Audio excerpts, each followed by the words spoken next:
Hey everyone, good day. I guess it's still morning. You're gonna get a 2-for-1 video. That's 2 races in 1 video. I'm just walking with Con right now, the day before the first race. Oh, hey buddy, thank you.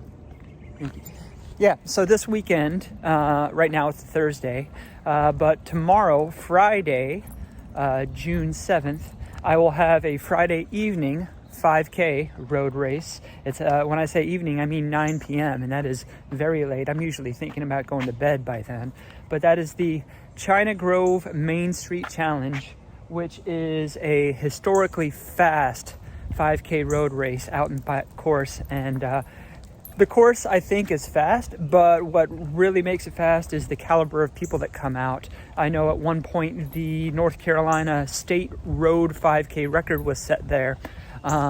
So there's going to be a lot of people there. I'm not really going to get on the podium there. I might be in contention for an age group award, but I'm just going to shoot for, well, my goal there is a Masters PR. I don't know if I'll be able to get a lifetime PR. My lifetime PR is 17:41. I would be happy if I could flirt with 18 tomorrow night, which would be a 5:46 per mile pace. And then after that, about 34 hours after that, is the Asheville RAD 10K, half marathon and 10K, and I'll be doing the 10K. And again, for that one, I would love to go for a Masters PR.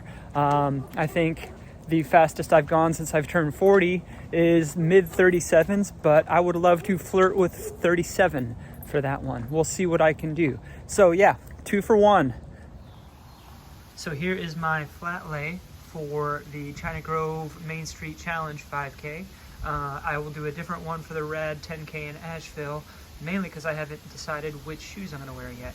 I will wear a Reckless Running singlet with Davidson Area Running Team on it. There are going to be a lot of dart people there, as well as people from surrounding areas, so I'm going to fly that flag. I'm going to wear the North Face BTN split shorts, just because it'll be warm and muggy, and those are some of the best racing shorts to wear in that weather.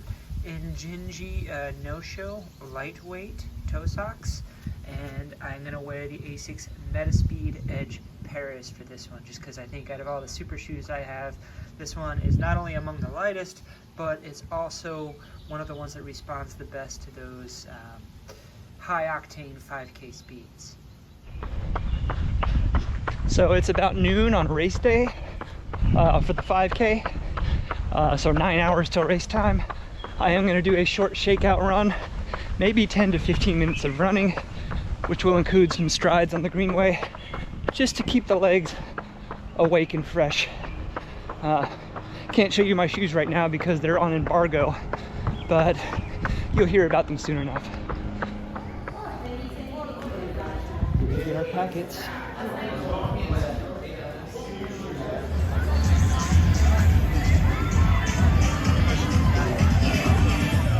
So Mitch and Anthony and I have our bibs.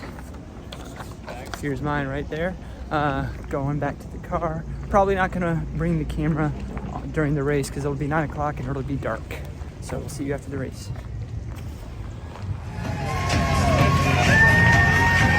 Good guy, that's it! Good Logan!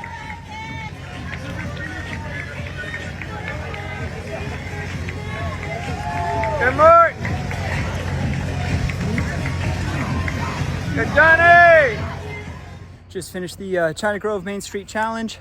Got my goal, 17:43 unofficial, which is a Masters PR. It's about 2 seconds off a lifetime PR. And I was trying to break 18, so we did that. I'll do the recap a little bit later, but I gotta go get awards and pizza. Good morning, LSDers. It's about 7:17 in the morning on Saturday, which means I finished China Grove Main Street Challenge 5K about 10 hours ago.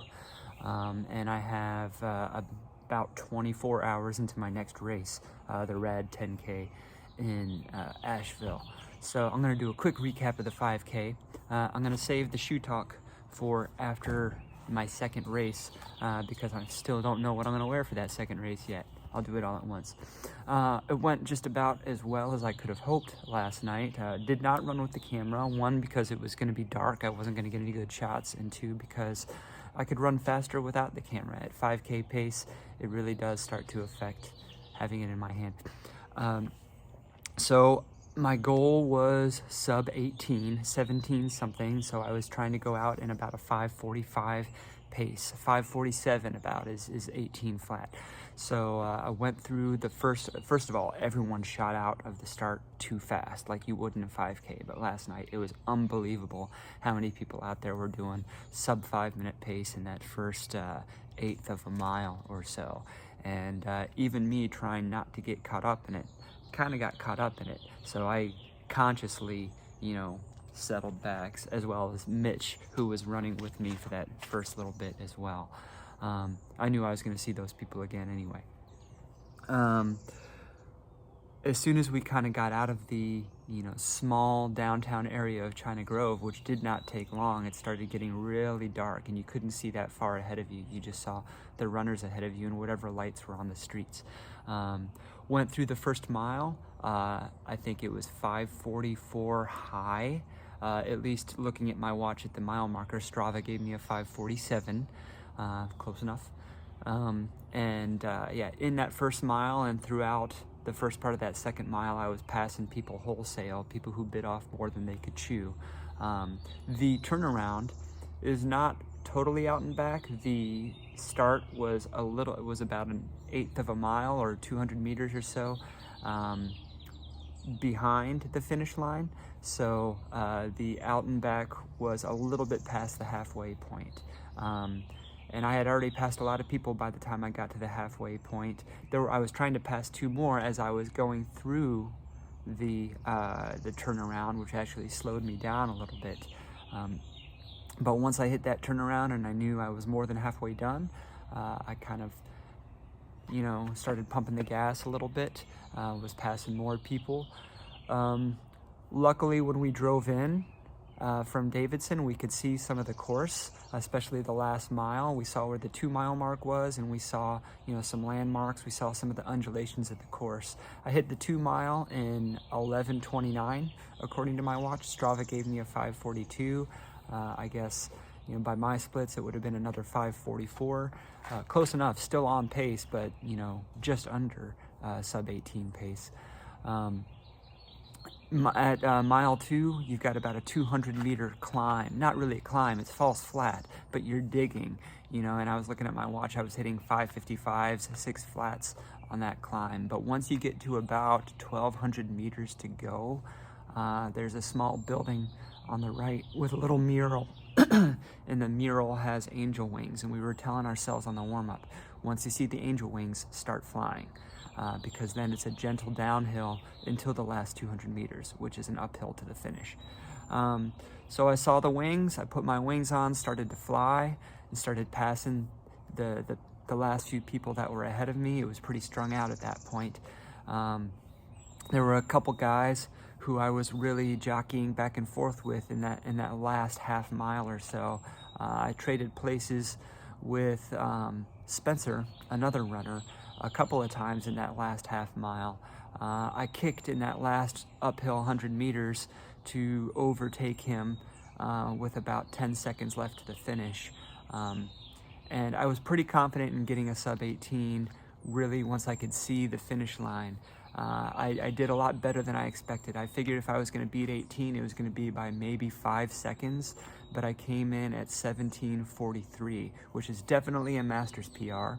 And it is only a couple of seconds off my lifetime PR. And I think I've run 2 or 3, maybe even 4 or 5Ks within that 17:41 to 17:45 range. But I haven't done it in about 5 years or so. So very happy with last night's results. Feel very good this morning and very confident going into tomorrow's 10K. And I'll update you when I get there.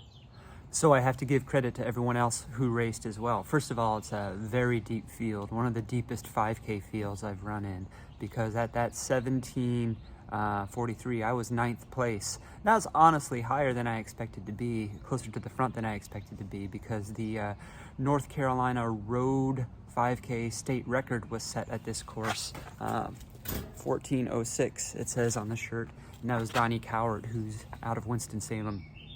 But Anthony, who you will remember from the Tobacco Road Relay team, ran a 16:25, very close to his PR, and he got 4th overall, just out of the overall podium. But he did win his age group, of course. Mitch, who you also remember from our Tobacco Road Relay team, ran around an 18:40, which is what he's been running lately. He's in the middle of a training block though, untapered, so he was very happy with his results, and he got 2nd Masters. I was 1st Masters, he was 2nd Masters. And then Lindsay and Lindsay, who were other Davidson area running team members who met us there, both of them, they each won their respective age groups as well. They're 1 year apart, but they're in different age groups for right now. So, and I know that Lindsay, one of the Lindsays, Lindsay H, scored a PR as well. The other one had a near PR. So everyone had a good night, and credit to everyone who was out there. The winner was 14:55. It was who I expected it to be, Matthew Martin, but yeah, I didn't think he was going to go sub 15. Anyway, great race. On to the 10K. All right, after much consideration, I've decided on my kit for the second race. I will be wearing my red Reckless Running singlet. Here's my race bib, which I had mailed to me. Gooder Wrap G sunglasses, this particular color because it matches the shoes I'm wearing. I'm going to be wearing the Rabbit Fuel and Fly split shorts, and I have never worn these before. I know you're not supposed to do anything new on race day, but you only live once, am I right? I'm going to take a caffeinated Martin gel right before the start, not because I need the carbs necessarily, but mainly for that energy, that 100 milligrams of caffeine. Won't be surprised to hear that I'm wearing Injinji no-show lightweight toe socks, and I have decided on the Hoka Rocket X2 as my shoe of choice because I think it's a good balance of soft but also very energetic and very stiff. Okay, on to the 10K. Bonjour. It's 3:40 in the morning on Sunday, June 9th. About ready to drive the couple hours to Asheville, North Carolina for the Red 10K. Legs still feel pretty good. 30 some hours after the China Grove 5K. Weather doesn't look too bad, so should be a good day for a fast time on a slightly net downhill course. Let's go. I've made it to Asheville. It is a beautiful morning, and it's nice and cool, a lot cooler than it is in Charlotte right now, so hopefully that's gonna make for a fast day. All right, the plan for today's 10K. I am feeling very confident after Friday's 5K. Not only am I feeling physically good, but just being able to pull that pretty much PR effort has gotten me, you know, kind of flying high. So I'm gonna try and do something similar today, just twice as long. I realize there's a big difference between going at 5:45 pace for 3+ miles and trying to go at 5:55 pace for 6+ miles. But if I do what I did on Friday, set out at kind of a goal pace, even splits, actually negative split at the end like I did on Friday, then I just know I can do it, or I should be able to. We'll see what the day brings. So I'm not sure if you can tell, that's the start line behind me. New Jersey in the house. And we've got a big downhill to start. So it'll be key to kind of control my effort and not get caught up in the downhill there. Looks like we got, come on, watch, about 12.5 minutes to start. 9, 8, 7, 6, 5, 4, 3, 2, 1.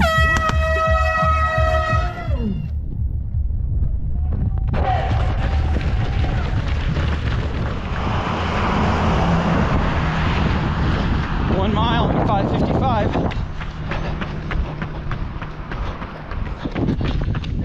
Good job. Awesome work. Mile 2 in 11:50.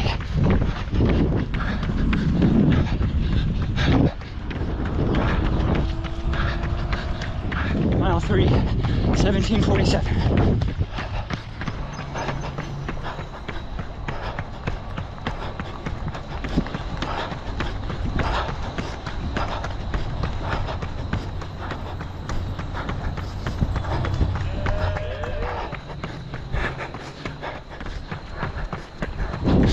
Mile 4 in about 23:50 plus. Oh man.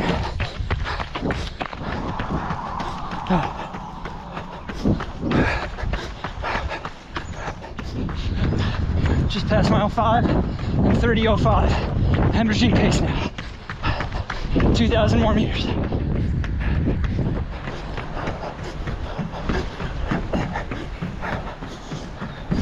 little more than a quarter mile. 6 miles. 36:12. Ugh. So I fumbled with the GoPro on the finish and did not catch the finish line, unfortunately. Great job, 3270. Great job, my man. Awesome job. People are still trickling in.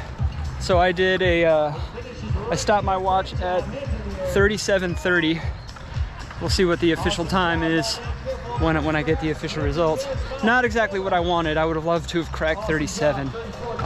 But it's probably at or around a Masters PR at least. My watch clocked a 6:01 average pace. I would have loved to have dipped under 6. I was on pace for 3 miles. The 4th mile is where things started to fall apart, and struggled a bit on the greenway in the last couple of miles. But we'll talk about that in the recap. Our winner for the 2024 Male Masters 10K. Put your hands together for Chase Wilmon. Chas Wilmon.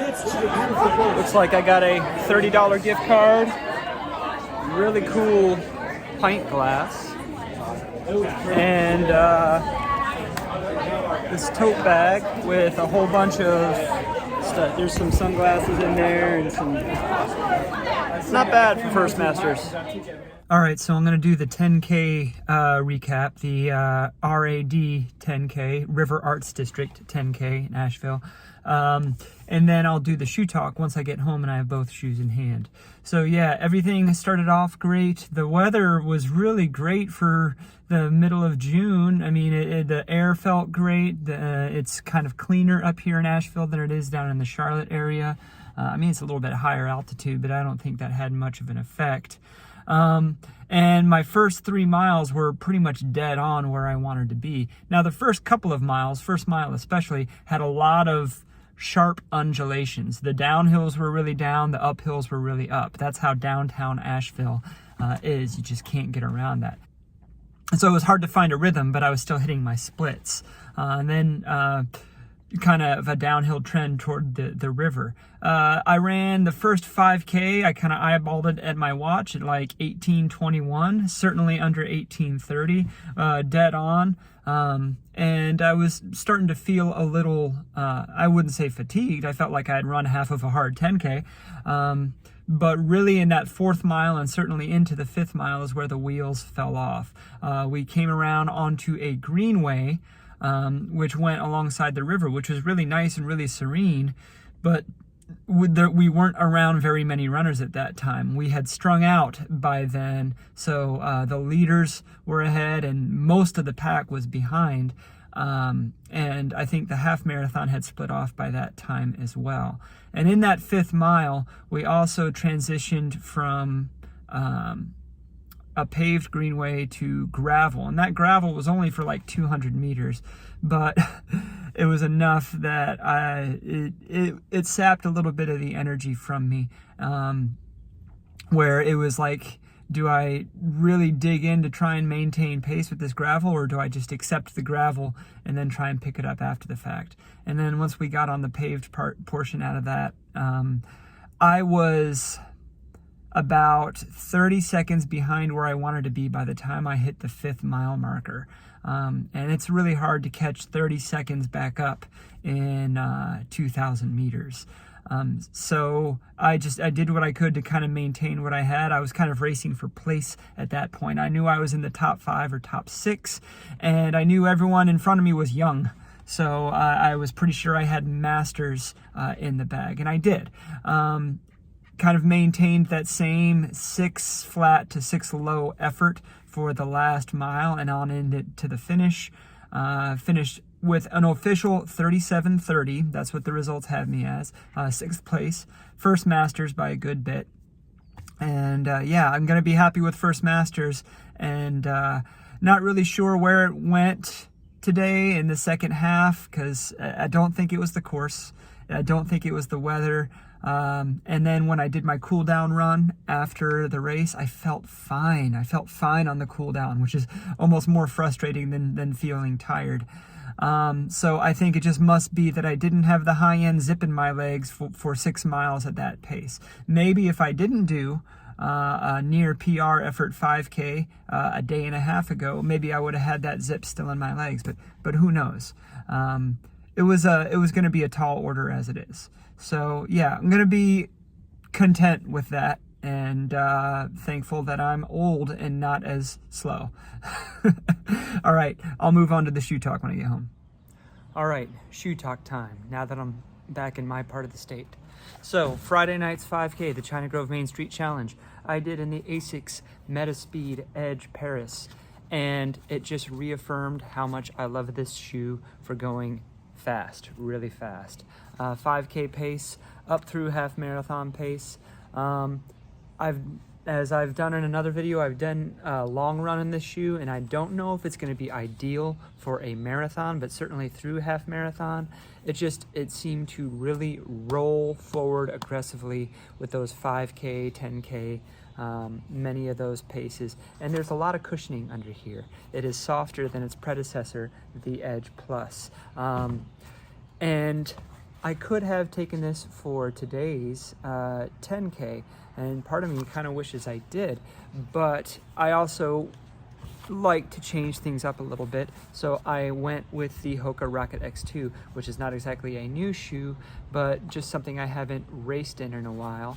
And I think this shoe, 10K, is still within its wheelhouse. It's on the faster side of its wheelhouse. This shoe, I think, much better for half marathon through to marathon. I have not raced a marathon in this shoe, but it was up there in contention for one of my marathon shoes. Both of these are in my top 5 of super shoes, which there are a lot.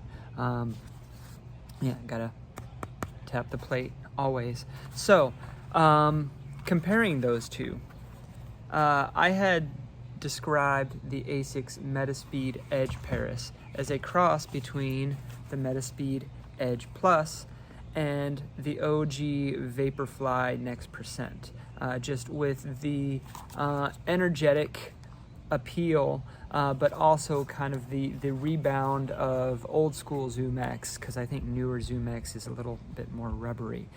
So a really direct feeling with that very propulsive foam. So if the Edge Paris is a cross between those two shoes, then I would say that the Hoka Rocket X2 is a cross between the Saucony Endorphin Pro 3 and the ASICS Metaspeed Sky Plus. Mainly because the geometry is a little bit more similar to the Sky Plus. I would say it has a bit more of an aggressive rocker, maybe more like the Edge, but the geometry with having it more under the forefoot here is going to be more like the Sky Plus, although it's going to have a softness to its Piba midsole that is more reminiscent of the Saucony Endorphin Pro 3. However, it's not a beaded Piba like this is. It's more of an unbeaded Piba, and it does feel a little bit softer, but a little bit more energetic than the Pro 3. So there's that. I think the outsole might wear a little bit better than the outsole on the Pro 3 as well. Which would I choose for a 10K? Were I to do the 10K again, I'd probably do with the ASICS Metaspeed Edge Paris. Were I to race a marathon, probably the Hoka Rocket X2. If I were going to race a half marathon or a 10 miler, I'd probably flip a coin. might lean toward the Asics on that. But that's not even considering shoes like the Alpha Fly 3 or the Endorphin Elite, both of which are kind of in my top tier there. But that's what I have for my shoe talk. Thank you for watching my 2 races and hearing my thoughts. I'm going to have a lot more shoe thoughts coming up. There are 2 shoe reviews I'm going to be releasing in the next week or 10 days or so, so stay tuned. And don't forget to like, subscribe, and ding the bell for notifications. That is your LSD.